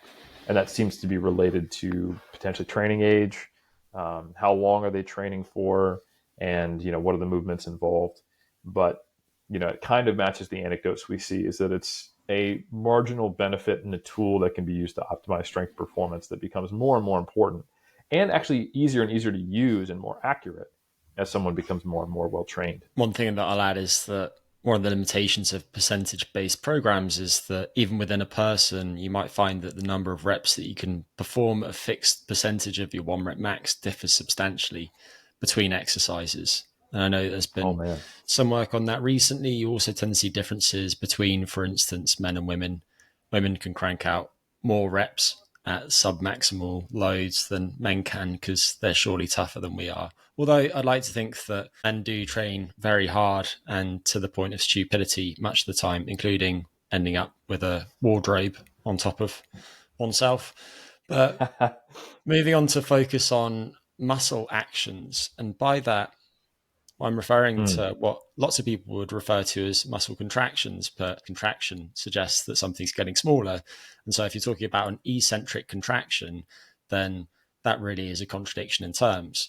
But I want to start with isometric muscle actions. And there are a few reasons for that, but one of them is that in the bodybuilding community specifically, these were in vogue years ago, particularly in the DC training heyday. And then they fell out of favor, but you and others, I think, have brought them back to the fore more recently, inspired by the research of a few people. I know for you, Konstantin Warnecke, a German scientist, and his colleagues have informed your own training. Can you tell us about your calf experiment? So first, I just got to say, as an amateur historian, the original interest in isometrics goes all the way back to the 60s. When Nautilus machines started coming out, and when steroids were first hitting the bodybuilding community, and there were these isometric experiments being done at York Barbell at the same time as some of them being introduced to anabolic steroids, the burgeoning things like Dianabol at the time in the late 50s, early 60s. Hoffman, and right? Yes, there was these huge praises for isometrics, and there's actually an article, I think, in the Journal of Iron Game History called Isometrics or Steroids, which I encourage anyone to read. And it's one of those classic confounders and potentially misinformation or disinformation, depending upon how cynical you are as to the motivations of the people involved. But isometrics fell out of favor shortly after that because they just didn't seem to be that effective, at least in the way they're performed. And there's many different ways to do isometrics. There's yielding isometrics. There are, MVICs, like you'd see for the way you'd test what your potential maximal output is when you do an EMG study. Talk, yeah. Yeah, exactly. So, you can get on an isokinetic dynamometer and just set it at a fixed angle and then do an isometric there. And what we know generally about isometrics is that isometric strength is joint angle specific, muscle group specific, and the transfer of any given joint angle is only got a small amount of wiggle room to another joint angle. So if you train a whole bunch of isometric strength in deep knee flexion, so your heel is very close to your butt, that's probably not going to make you much stronger at near complete knee extension. And even though it's still the quad, even though it's still the same joint action. Like you say, in general, there is specificity to the angle that you're training. It's not an exception to it, but if people do isometrics at longer muscle lengths, then the range of transfer does seem to be greater. So returning to what you were saying about EQIs, these sort of eccentric That's a quasi-isometrics or good point. yielding isometrics, they can be a really helpful teaching tool for people early on. And I've had people do things like goblet squats where they're just holding the bottom position for 30 to 45 seconds at a time, particularly at the start of a training program when working with people such as sprinters. And they can get freakishly strong in squats from just sitting in the bottom of a goblet squat with 50 odd kilos for 30 seconds. And a few months later, they're doing front squats with north of 150 kilos. And that's in part because of that transfer. Just wanted to add that to be complete. I like that. So I think that gives people an idea of what we're talking about. And again, when you're talking about an isometric, there is very little change in length of the muscle because you are holding a given position. So to call it an isometric contraction is a bit of a misnomer. And same thing with eccentric. There, it does bother me a little bit more because it is literally the opposite of what you're saying is happening. But the interesting work out of Konstantin Warnicki's PhD is arguably not isometric joint muscle action work because they are actually relaxing into a stretch.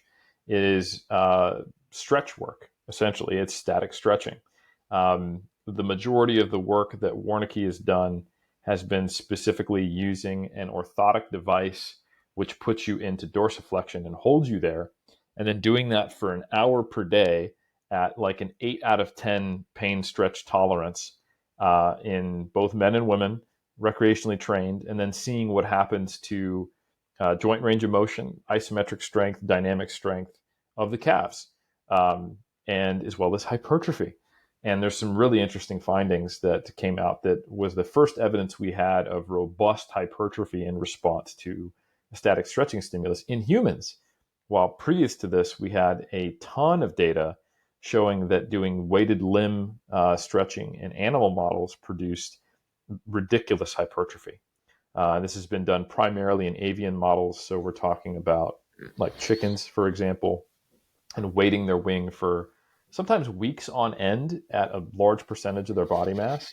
Really stuff that I find abhorrent to be doing to animals, but very informative for us to learn that stretching actually does produce hypertrophy, and in ways that you might not anticipate. I've heard some loud voices online that are incorrect, stating that this is only increasing sarcomeres in series, which is basically the addition of functional units of the smallest portion of a muscle fiber in series, and it shouldn't produce much hypertrophy.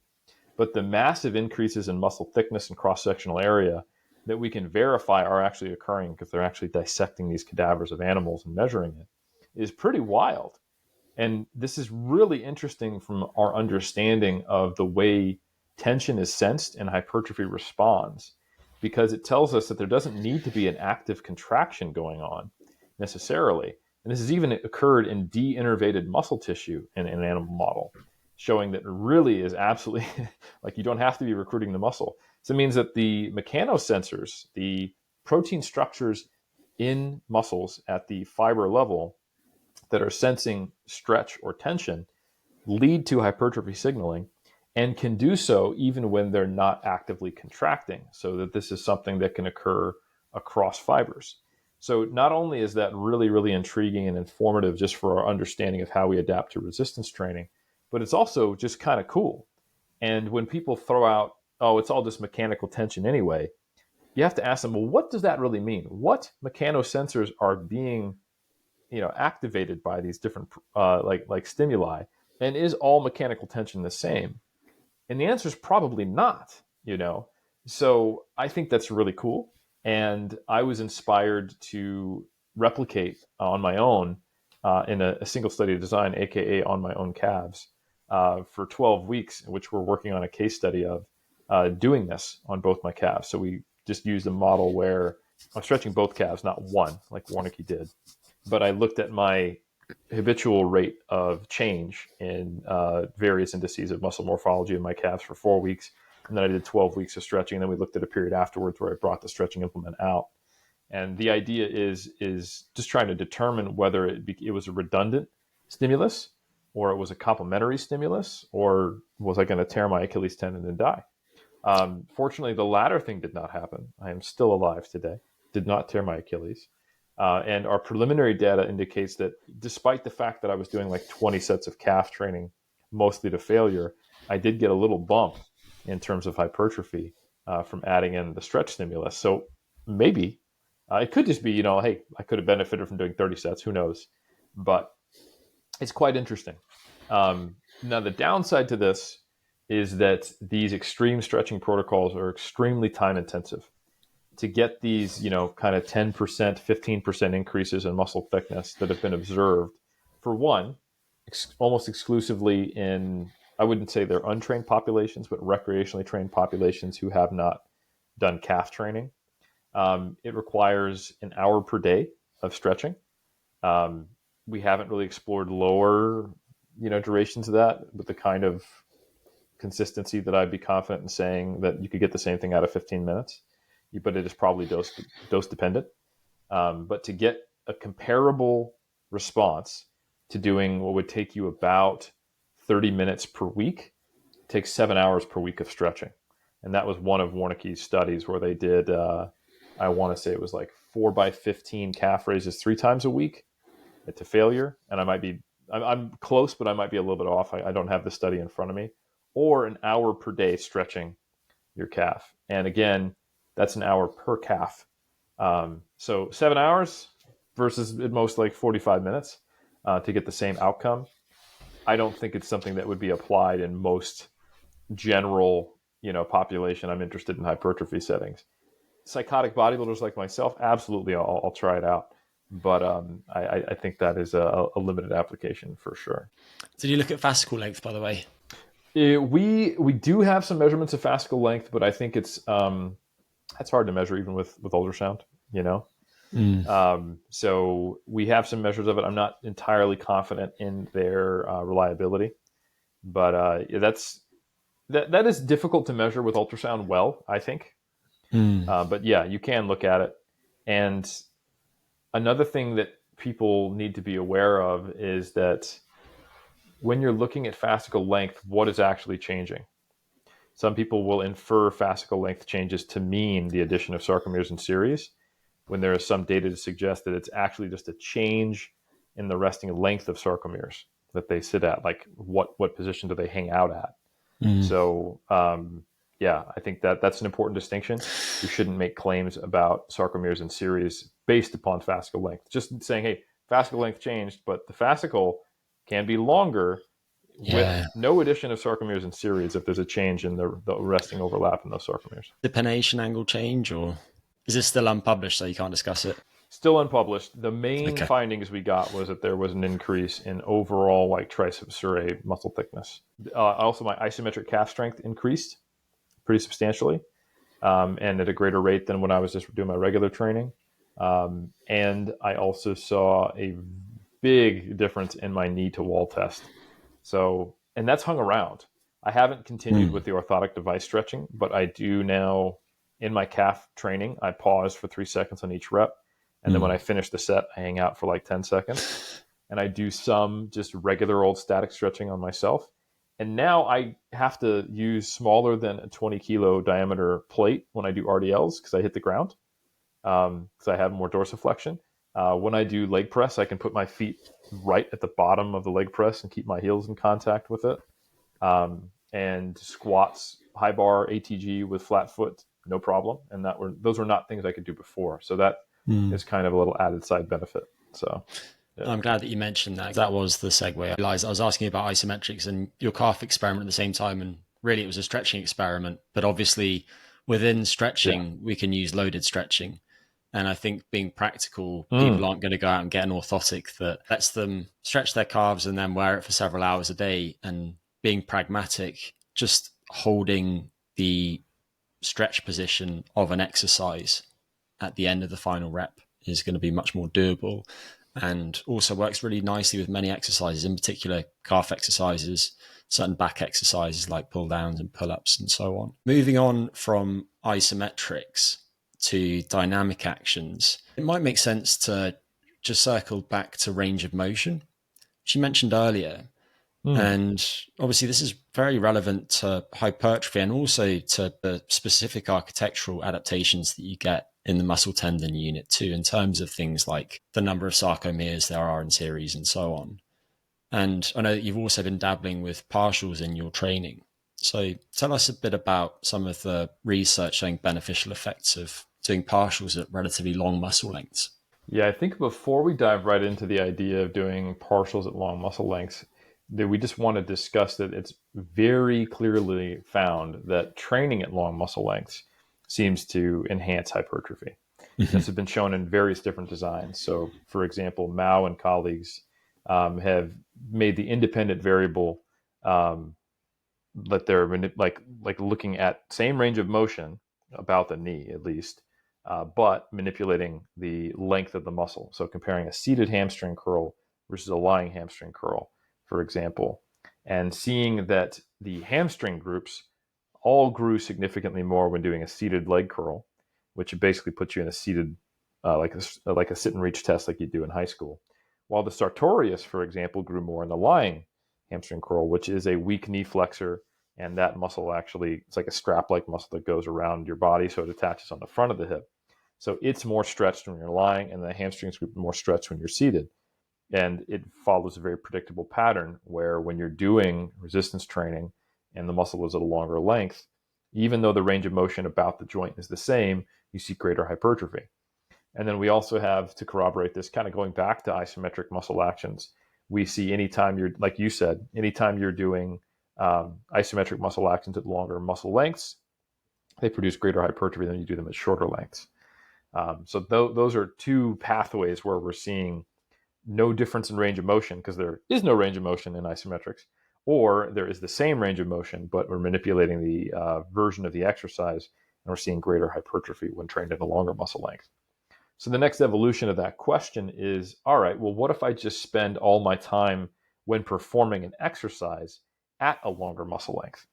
And that's where quote unquote lengthened partials come in, or long muscle length partials, whatever you want to call them. And that is the idea of only doing, say, the first 50% range of motion of a given exercise. So, for example, if you're doing a deadlift, which is a terrible example, and you probably would not want to do this because you never get to breathe and it's super, super hard, you're only pulling the bar up to your knees and then going back down on each rep because that's the position where you're having the glutes, hamstrings, and lumbar at their longest positions. Or you're doing a knee extension, like I mentioned earlier, and you're only going up to the point where you're moving through half of knee extension range of motion. And there's been various studies that have actually shown either equivalent hypertrophy between doing the full range of motion to the initial range of motion, or greater hypertrophy in a number of cases when you're doing the initial range of motion compared to the full range of motion, which is pretty damn surprising because the full range of motion contains the initial range of motion. So it gives for me, it was initially a bit of a head scratcher when I saw, say, for example, Pedrosa and colleagues getting greater hypertrophy out of the group doing the initial range versus the full range by a bit. Or the more recent study by Cassiano, where they did this with calf raises, and they had a group doing the final range, the initial range, or the full range. And the initial range group had pretty substantially larger increases in the hypertrophy compared to the full range of motion group. And there's also I believe it's still an unpublished or unpeer-reviewed abstract, I should say, by the same group that did the hamstring study by Mao and colleagues, where they found this with a multi-hip exercise in the glutes. So yeah, it's been shown in multiple muscle groups now, and it's pretty interesting. And the overall balance of the data, I think you could say there's probably 4 to 6, if I recall correctly, actual length and partial studies, with some of them in various stages of publication. There's more work coming out of Milo Wolf's PhD thesis that he has yet to publish. And we're actually doing a multi-site collaboration currently, with AUT being one of the recruitment sites, where we're doing a very practical one. Is upper body training using commercially gym available equipment, and with well-trained individuals who are doing this via distance, so we can look at videos. So it's really testing the ecological validity. And I think that's one end of the spectrum that I'm really glad we're investigating. How does this work in the real world when it's given in the wild versus, say, one of Milo Wolf's studies where they used a isokinetic dynamometer, which moves at a constant rate, hence isokinetic, and you give maximum effort on the whole portion of every single rep. And it's a calf study where they matched for the total actual time spent training and effort. So it's like impulse matched essentially, and just doing different ranges of motion. Because one thing that could happen when you're having people train at, partial versus full range is that the amount of time they spend contracting could differ. But anyway, overall, the data is suggesting that at the very least, worst case scenario, if we're getting a whole bunch of false positives, I would say lengthened partials seem to be as effective as full range of motion training. And I would say on the balance of data right now, if you had to put a gun to my head and say, is it better? I'd say, I think so. And it's because it's been shown in multiple muscle groups with multiple different labs now. It's not a ton of data, but it's enough for me to say that as a scientist, which is something. And I think that's really intriguing. And then it makes you think, well, why is that? And then you realize, okay, well, when I do a calf raise, the hardest part is at the top. And I'm grinding to get this last 10-degree range of ankle plantar flexion that is also occurring when the muscle is shortest. So I'm expending all of this psychological and metabolic energy to get this less stimulative portion of the rep done that is contributing to fatigue. Would it be better if I only came up to the point where my foot was parallel to the ground, or my heel basically, and then I just spent all of my energy in that more lengthened position? And the data by Cassiano, for example, would suggest, yeah, you're essentially at different portions of the range of motion from a hypertrophy perspective only. The stimulus to fatigue ratio is not equal. Another example of this would be back training. So to do a pull-up, for example, getting from the bar being roughly around the top of your head to your chin over the bar is the hardest portion of that rep. But if you were to just spend all of that time going just to where you get your head towards the top of the bar, you can get more reps, and you're getting all of those reps at a longer muscle length. So more of your effort is being spent when the muscle is longer, when therefore you think tension would be higher and the stimulus would be greater. And at least in the preliminary data we have right now, more often than not, that seems to be producing greater hypertrophy. Granted, these are mostly in untrained individuals. Granted, we haven't seen it happen in every single muscle group, but I think as we see more data come out, like I mentioned, some of the stuff coming out of, Wolf's PhD, our study that the study that is not ours, it's also Dr. Wolf's that we're contributing to, I think will give us even more information on this. So I think we're going to see positions revise a little bit over time, but right now it's looking really good. It seems to be something that generalizes across muscle groups. And like I said, at the very least, it's worth experimenting with in the field because, the kind of saying of first do no harm, from a sports scientist perspective, it's first, don't impede performance, right? So I'm pretty damn confident that doing length and partials won't inhibit hypertrophy compared to long muscle lengths. And I've noticed specifically in the trenches, the anecdotes are quite strong for some of the muscle groups where the traditional exercises are biomechanically disadvantaged at long muscle lengths or short muscle lengths, depending on how you want to put it. So 2 examples in the bodybuilding world, people love lateral raises because they like the idea of having more cap delts and it improves all your front shots. But the typical tool that people use for that is a simple dumbbell lateral raise, where because it's a free weight exercise, you're most challenged when the lever arm is longest, which unfortunately is where the muscle is the shortest when your arm is straight out to the side. And just simply using cables without even worrying about whether you're doing a lengthened partial or not, I noticed made a substantial difference in my lateral or the middle head of my deltoids, I should say. And then when I even shifted to, okay, I'm going to take the cable even farther across my body or behind my body. I'm starting with my hand in my opposite pocket or my opposite glute. And then, even from there, I'm going to do that and then just stop at, the halfway point up at, roughly like a 45-degree angle from the side of my body. Then I really started to see even more enhanced gains, and I started getting DOMs in my delts, which is pretty rare from doing lateral raises. So that's one example. And the other example is just with how hard it is to do a row or a pull down or a pull up, like I mentioned, at that end range when your muscle is shortest, and simply doing partial range of motion and loading heavier on rows and lat pull downs, and then trying to do unilateral work to get more stretch into the lat. to get a little bit more range of motion towards the in the lengthened position. That has also anecdotally been a pretty big game changer in people whose lats aren't quite as well developed. And I see this more consistently in people who have more of a analytical kind of science-minded perspective, because they're using RIR to train, and they're using a strict range of motion that's quite repeatable. And this is great for testing, until that barbell touches my abdomen, or that cable handle implement, or that dumbbell, or whatever it is that you're using, or that machine. And without me changing my back ankle, because I don't want to use momentum, I want to target the same muscle group. That's where I stop. So I'm doing 3 sets of 8 at a 2 RIR on a hammer strength pull down, and it's got to actually get to my clavicle.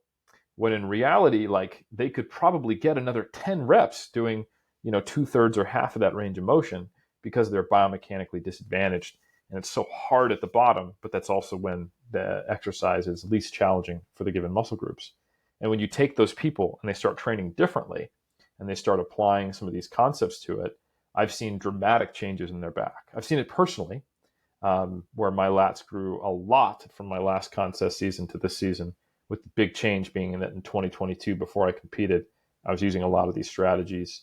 And also same thing with Alberto Nunez, my colleague at 3DMJ. He started applying a lot of these principles, and his back dramatically changed in his contest season. And we're not spring chickens. He was 39 when he competed and displayed that, and I was 40. And we had been training for 19 years in my case, and over 20 for Berto's. So I think those are powerful anecdotes. They're, of course, still anecdotes.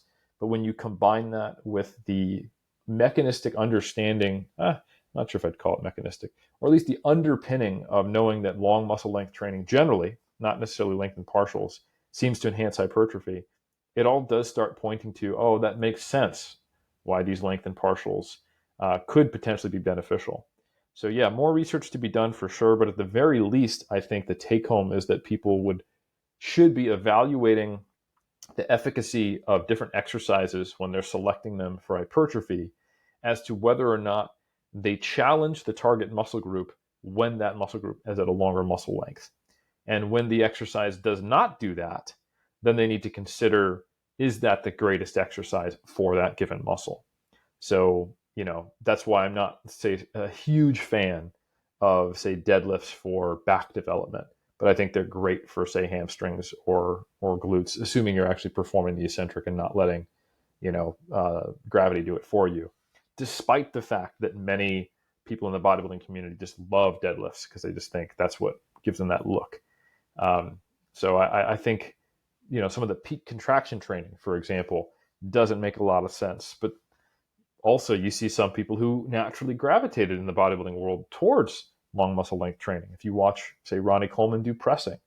So you had these kind of experimental, anecdotal experiences that differed. And that's what I love about science, is you can see which of the anecdotes, which sometimes contradict each other, maybe were based upon something rather than just a feel or a cultural vibe or a viral video, that went on. And were they actually athletes and coaches noticing things and then, following progress? That whole idea of success leaves clues.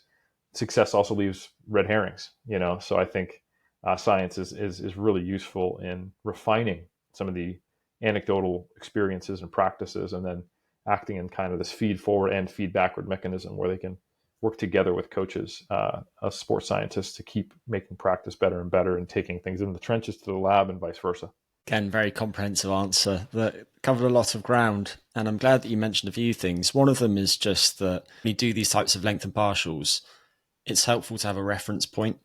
So if you're doing an exercise like pull-ups, then that's quite easy, because you can see where your head is relative to the bar that you're pulling yourself up to. For some other exercises, it can be trickier. If you're using machines, then you might look at the weights in the stack, for instance, and as you're doing them, work out where you want the plates to move to. You mentioned the improvements that you've seen in your physique. One of the interesting things about eccentrics and length and partials and isometrics done in the stretch position is that they do seem to, if anything, produce slightly more hypertrophy distally. You might therefore actually have some sort of effect on the shape of your muscles. And I wonder if this might be particularly relevant at certain sensitive periods in someone's development. You look at kids who have grown up doing gymnastics. If they started before puberty and then they go through puberty, their muscles look quite different from kids that haven't gone through that. And that goes for when they've carried on lifting weights afterwards too. And I wonder if there's an effect related to that, and possibly even some sort of hyperplastic muscle growth in addition to hypertrophic growth that's stimulated by that type of activity. But that's a tangent for another time. There are so many more things that I wanted to touch on today. I realize I need to pick out a few of them. One of them that I think is worth briefly covering is training around injuries, because if you're lifting weights, then invariably you're going to get niggles. And I therefore thought it'd be helpful for you to spell out a couple of things that people could consider doing if they do have an injury to help retain the function in the injured limb. And some of the things I'm thinking of include things like cross-education, visualization even. I know that there's some interesting data on blood flow restriction and that potentially helping to retain muscle mass, but I'll pass it over to you, Eric. It actually connects really nicely to length and partials. I would say the traditional, let's say, bodybuilder or powerlifter, they kind of go through a checklist of, all right, can I use the same exercise, but just change the rep range and change the load? And that's kind of the first thing they do. And the bodybuilder is much more open to this. Like, I just need to do sets of 20 to 30 for a while instead of sets to 6 to 8, and my elbow tendonitis will chill out. It's a decent example. Powerlifters loathe to do that because lifting heavy is obviously better, right, for their outcome that they're interested in. But the length and partial work starts to tell us that, I can start manipulating range of motion here. And there's actually a better range of motion where I can do well. And maybe for example, my wife gets a lot of pain at lockout on deadlifts just because of some back issues she has. So she specifically doesn't lock out her deadlifts because they cause problems to do so. And I don't think she's giving up much. If she was to get back on the powerlifting platform and compete, we'd probably see when we could get that, because we don't want her actually missing the lifted lockout. But for all the other benefits of the movement, she's getting a lot of them training in that lengthened position. And that's just generally not something that a powerlifter would think of. And it's not like shortened partials do nothing, right? So you absolutely can just not squat all the way down or not bench all the way down or manipulate range of motion. So I'd say the first thing that one can do, instead of just strictly thinking at load or rep range modifications, is to train through the pain-free range of motion while they're injured. And that's going to have far more transfer than not training at all. Or another thing that powerlifters and bodybuilders will do is just swap out the exercise completely or just go away from it. That's perfectly fine if you're a bodybuilder and you find another way to train that muscle group. But for a powerlifter going, bench is hurting me, well, I'm just not going to bench and I'll focus on squat and deadlift, you can create a hole that you have to climb out of that's much deeper than it otherwise would have been if you can do other things to maintain that strength. And you brought up a few of them, and they're great. I think the visualization data is wild. And this is just basically the idea of doing first-person visualizations, what most of the research is on, instead of third person. That means you're pretending that you're seeing through your own eyes. You're trying to replicate the experience, the kinesthetic experience. It's not just sight. Visualization is a bit of a misnomer. You're thinking of the things you hear, see, smell, feel. You're imagining the weight of the bar on your back, etc. And you're going through training to the point where you can actually count reps. You're loading the bar. You're truly visualizing the whole experience. Because there's actually been a meta-analysis done on visualization where they've gotten the dose response of load, frequency, and volume, which is wild to me for resistance training, meaning that in these studies, that's the level of granularity they're prescribing to the participants. Now, a huge limitation of almost all of the visualization resistance training research that I'm aware of is that they screen participants to be included based upon their ability to visualize. Now, I don't know about you, Greg, but I'm shit at visualizing. I can barely do it first person. I have to do it third person to be able to do it because I've seen videos of myself. But on that note, Eric, my brother's actually an aphant. He has aphantasia, so he doesn't have a mind's eye. Can't picture anything, which is surely one of the exclusion criteria. Absolutely. Inability to visualize does make it hard to participate in a visualization study. I am probably somewhere on that spectrum. Like, I have a very, very difficult time remembering colors. I have a very, very difficult time getting more than just kind of a grayish image of something. And I kind of have more of these generalized images. If I was to, I don't think I'd be able to score high enough on the tests they typically give to screen for visualization studies to be included. So it's great to know this, but the big caveat that I say is just that, hey, if you can't visualize effectively, your mileage may vary as far as what you can do. But if you can, excuse me, whew, if you can visualize and you can imagine what it's like to recreate the experience of squatting, there's data to suggest you can maintain the vast majority of your strength, at least in the time frames studied. Or you can take people and actually have them gain strength. It's a training stimulus through visualization, which is really cool. Obviously, the data is not great for hypertrophy, but from the perspective of just kind of ingraining and maintaining that motor pattern, spending some time and actually going through, oh, today I'm going to work up to a 3x3 at 90% of what my 1RM is, visualizing. That does something, and in more than a little bit, it seems to do something almost comparable to actual training, which is pretty wild. So if you are injured, doing that is a great way to go. Some of the other tools you have that you mentioned, so blood flow restriction training, as well as cross education. If you have an injury to a single limb, but not the other, we see pretty big transfer from doing unilateral work to the other. So it definitely makes sense if you have an arm injury or a leg injury to do unilateral work to maintain as much strength as you can. And then if it is a load dependent issue, which is such a load dependent issue that you maybe can only do 20% of 1RM, that's where I think blood flow restriction training is quite useful. The earlier example I said of going from a 6 to 8 RM to say 15 to 20 reps, that's still like 60% of 1RM. And for some injuries or some type of pain, that's just far too heavy. And there are data to suggest that once you're getting below 40 or 30% of 1RM with traditional resistance training, you start to lose a bit from the hypertrophy stimulus. It's also very hard to gauge your proximity to failure. And sometimes the injury or the pain crops up when you actually do push it to failure with low loads.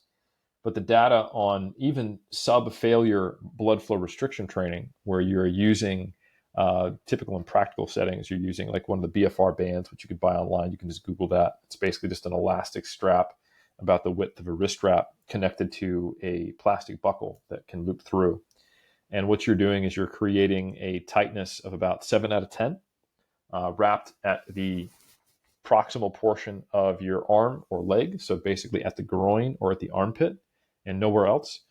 And then for the full duration of your training, which traditionally is say like 4 sets for an isolation movement for the legs or the upper or the upper arm, you're maintaining that, and you're doing say 4 sets of to failure with a 20 to 40% of 1RM load. That's the easiest way to do it. Or you can use like one of the traditional protocols of doing say a 30 to 40 rep set near failure, but not necessarily to it, resting 30 to 60 seconds, and then doing 3 sets of 15 with that same load, or as many reps as you can get if you can't get 15.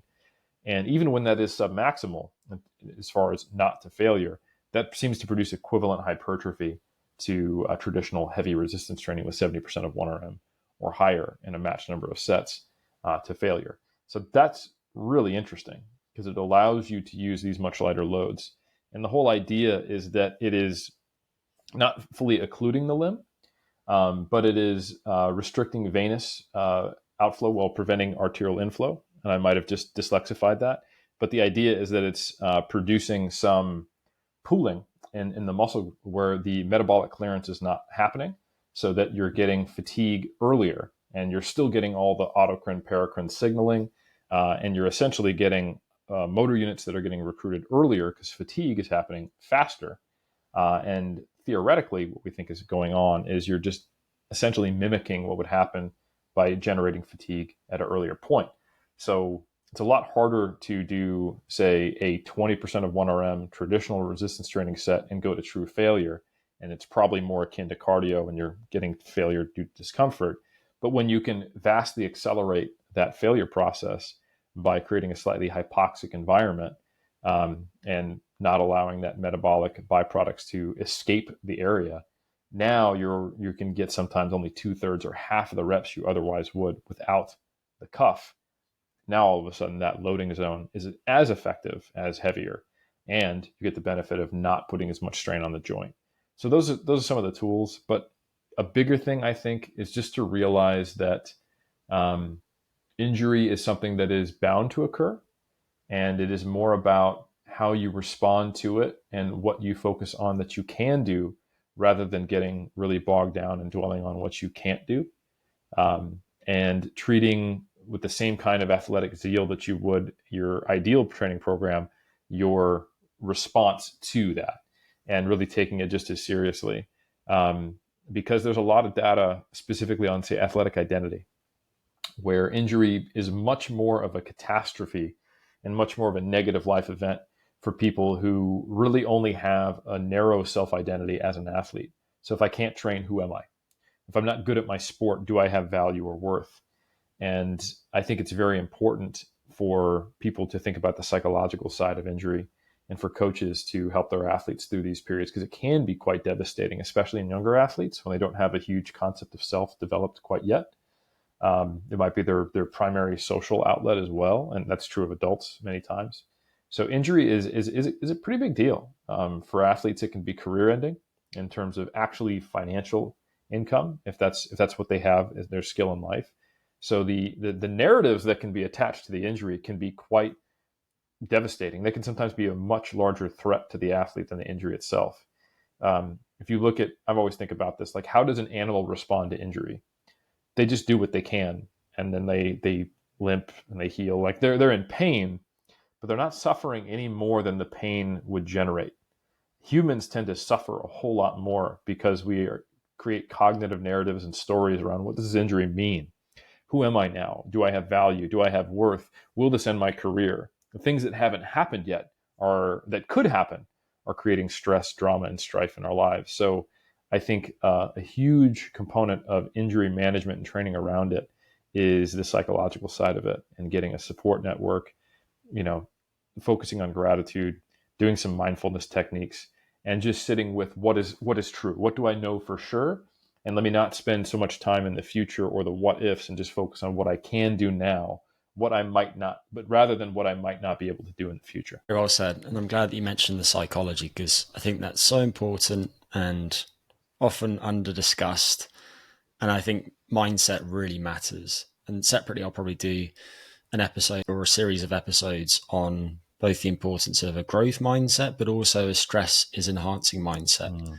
And now we're seeing these studies on so-called dual mindset interventions, where implementing both of those mindsets concurrently by way of training programs helps, for example, adolescents with how they cope with stress, how they perform at school, many other things.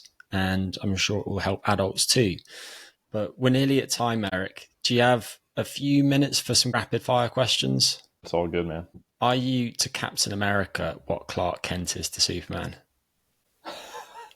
I'd like to say that Captain America is to me what I am to the world, really. He is someone I strive to be like, and I appreciate that people bring up that I am not. But I'm neither the hero we need nor we deserve. I'm just a guy who looks a little bit like Captain America, or at least the actor who played it. And that's always a generous comparison. I prefer the first half of your answer. I thought that demonstrated a very adaptive mindset. Next question. Eugene Sandow, Bob Hoffman, or Vince Gironda? That's a good question. I've got to go with Eugene Sandow, because none of the other guys would exist without him. Easy for me. Favorite film director? Oh, that is tough. That is very tough. And I also forget the names of the directors who make some of the films I like. I can say that one of my favorite films, Fight Club, and I'm forgetting who directed that. So, is it the same guy that directed Seven? I think so, but I can't remember who that is. And then more recently, there's a film about a hitman starring Michael Fassbender, which is actually really good. It came out on Netflix a month or so ago. Worth watching. Anyway, what do you miss most about the US? Not a lot. I would say gas prices. Petrol is a lot cheaper in the States than it is in New Zealand. That's one. Yeah, we'll make that the top. Final question. What are one or two charities that you would recommend? Now, American Foundation for Suicide Prevention is a very good one. Another really good one is Feeding America. Both of those we regularly give to as part of our sales. We do charity attachments to our mass research review sales. The former is one of the most effective charities that has helped to prevent suicides. And then the latter is one that does a whole lot to help families experiencing food insecurity. And I will link to MASS and to 3DMJ and to Iron Culture, and the list goes on in the show notes. But to close, is there anything that you particularly like to plug, Eric? No, I would just like to say thank you. And since you did mention the pyramids, I think they are probably relevant since we had a very kind of high level, broad scope conversation around training. If people are really interested in getting my thoughts, then check out muscleandstrengthpyramids.com. And if you're a training geek, I think you'll really enjoy the Muscle and Strength training pyramid that myself and Andy Morgan and Andrew Valdez put together. It's on its second edition, and I'm working on the third. Well, keep up the great work, Eric. I really do appreciate it. Thank you so much. I appreciate you having me on and for the kind words, man.